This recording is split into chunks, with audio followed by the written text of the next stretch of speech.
நீங்கள் பார்த்து கொண்டு இருப்பது மக்கள் ஏடு, மக்களுக்கான ஏடு. கடலூர் தலைமை தபால் நிலையம் அருகே தலித் கிறிஸ்தவர்கள் மற்றும் தலித் முஸ்லிம்களை பட்டியலில் சேர்க்க வலியுறுத்தி இன்று காலை கடலூரில் போராட்டம் நடைபெற்றது. இதில் ஏராளமான சிந்தனை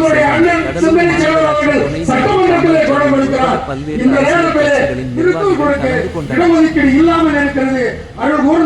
கிறிஸ்துவர்களுக்கு 5% இடஒதுக்கீட்டை வழங்க வேண்டும் என்று தமிழக முதல்வருக்கு கோரிக்கை வைக்கிறோம். அன்பார்ந்தவர்களே, தலைவர்கள் வந்து விட்டார்கள். நான் சுருக்கமாக எனது உரையை நிறைவு செய்கிறேன். அருள் கூர்ந்து தமிழக அரசு வருகிற தேர்தலுக்கு முன்பாக மக்கள் மேம்பாட்டுக் கழகத்தை நீங்கள் அங்கீகரிக்க வேண்டும். மக்கள் மேம்பாட்டுக் கழகத்துக்கு அரசியல் பிரதிநிதித்துவம்